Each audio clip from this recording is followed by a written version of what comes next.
क्या आपको पता है कि जब आप रात में सो जाते हैं, तब आपका दिमाग भी आपके साथ सोने नहीं जाता, बल्कि उस समय दिमाग के अंदर एक बेहद महत्वपूर्ण काम शुरू हो जाता है। आपका शरीर आराम कर रहा होता है, आपकी आंखें बंद होती हैं, लेकिन दिमाग आपके पूरे दिन की जानकारी को व्यवस्थित कर रहा होता है, जरूरी यादों को मजबूत कर रहा होता है और शरीर के कई महत्वपूर्ण कामों को नियंत्रित कर रहा होता है। लेकिन सबसे बड़ा सवाल है, आखिर सोते समय हमारे दिमाग के अंदर होता क्या है?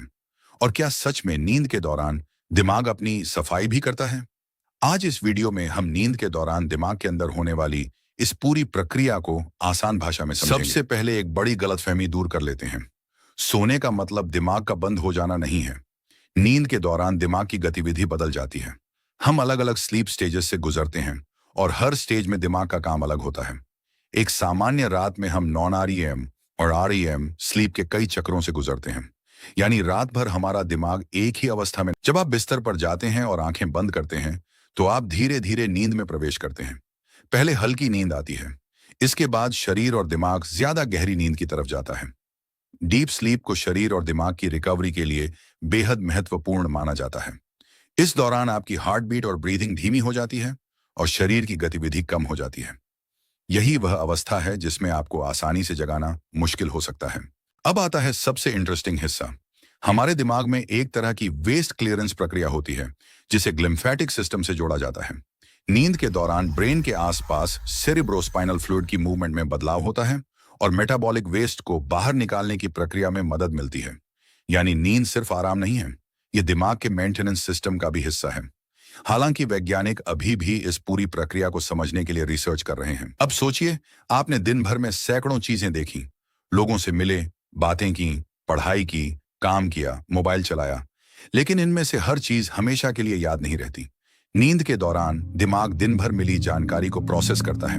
कुछ मेमोरीज मजबूत होती हैं, जबकि कुछ जानकारी धीरे धीरे भूल सकती है। इसीलिए पढ़ाई करने वाले विद्यार्थियों के लिए पर्याप्त नींद बेहद महत्वपूर्ण है। सिर्फ रात भर पढ़ते रहना ही जरूरी नहीं है, दिमाग को उस जानकारी को प्रोसेस करने के लिए नींद भी चाहिए। अब बात करते हैं उस रहस्यमय चीज की जिसे हम लगभग सभी अनुभव करते हैं, सपने। सपने कई स्लीप स्टेजेस में आ सकते हैं, लेकिन विविड ड्रीम्स अक्सर रेम स्लीप से जुड़े होते हैं। आरईएम का मतलब है रैपिड आई मूवमेंट। इस स्टेज में आंखों की तेज मूवमेंट्स हो सकती हैं और ब्रेन एक्टिविटी जागने की अवस्था जैसी दिखाई दे सकती है। इसी दौरान कई बार हमें बेहद अजीब सपने आते हैं। कभी हम उड़ रहे होते हैं। रेम स्लीप की एक खास बात है, इस दौरान ब्रेन काफी एक्टिव हो सकता है, लेकिन शरीर की स्केलेटल मसल्स में एक्टिविटी काफी कम हो जाती है। इसे रेम मसल एटोनिया कहा जाता है। यह एक तरह का प्रोटेक्टिव मैकेनिज्म माना जाता है, जिससे हम सपने में होने वाली हर एक्शन को वास्तविक शरीर से करने न लगें। कल्पना कीजिए, अगर आप सपने में दौड़ रहे हैं और आपका शरीर भी उसी समय पूरी ताकत से दौड़ने लगे। इसलिए आरईएम स्लीप में शरीर और दिमाग के बीच एक फैसिनेटिंग कोऑर्डिनेशन देखने को मिलता है। हमारे शरीर में एक बायोलॉजिकल क्लॉक होती है, जिसे सर्केडियन रिदम कहा जाता है। यह लगभग 24 घंटे के साइकिल पर काम करती है। रोशनी और अंधेरा इस सिस्टम को प्रभावित करते हैं। शाम और रात में शरीर में मेलाटोनिन नामक हार्मोन का प्रोडक्शन बढ़ने लगता है, जो शरीर को नींद के लिए तैयार करने में मदद करता है। इसीलिए रात में तेज रोशनी और देर रात तक स्क्रीन्स का इस्तेमाल कुछ लोगों की स्लीप टाइमिंग को प्रभावित कर सकता है। अब सवाल आता है, सोने से पहले मोबाइल चलाना इतना प्रॉब्लमैटिक क्यों हो सकता है? फोन की स्क्रीन से आने वाली लाइट और खासकर रात में लगातार ब्राइट लाइट एक्सपोजर आपके सर्कैडियन रिदम को प्रभावित कर सकता है। लेकिन सिर्फ स्क्रीन ही समस्या नहीं है। अगर आप बिस्तर पर बैठकर लगातार एक्साइटिंग वीडियोस देखते हैं, मैसेजेस का जवाब देते हैं या सोशल मीडिया स्क्रॉल करते हैं, तो आपका ब्रेन भी अलर्ट मोड में बना रह सकता है। इसलिए अच्छी नींद के लिए सिर्फ आंखें बंद करना काफी नहीं, दिमाग को भी आराम के लिए एनवायरनमेंट देना जरूरी है। अगर आप लगातार पर्याप्त नींद नहीं लेते, तो इसका असर सिर्फ अगले दिन की थकान पर नहीं पड़ता। अटेंशन, लर्निंग, मेमोरी, मूड और रिएक्शन टाइम जैसी कई चीजें प्रभावित हो सकती हैं। यानी अगर आप सोचते हैं कि मैं सिर्फ 4 घंटे सोकर भी काम चला लूंगा, तो आपका शरीर शायद आपको तुरंत जवाब न दे, लेकिन आपका ब्रेन उस कमी की कीमत चुका सकता है।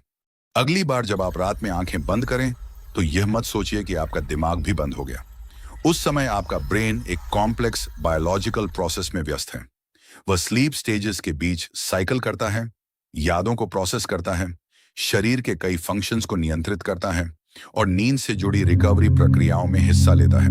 यानी जब आप सो रहे होते हैं तब आपका दिमाग भी काम कर रहा होता है। और शायद यही वजह है कि नींद हमारे जीवन का सिर्फ आराम वाला हिस्सा नहीं, बल्कि हमारे शरीर और दिमाग के लिए एक जरूरी बायोलॉजिकल प्रोसेस है। अगर आपको ऐसे ही साइंस और ह्यूमन बॉडी के अमेजिंग फैक्ट्स पसंद हैं, तो वीडियो को लाइक करें और चैनल को सब्सक्राइब करें, क्योंकि अगली वीडियो में हम जानेंगे सपने आखिर आते क्यों हैं और क्या सपनों का कोई मतलब होता है।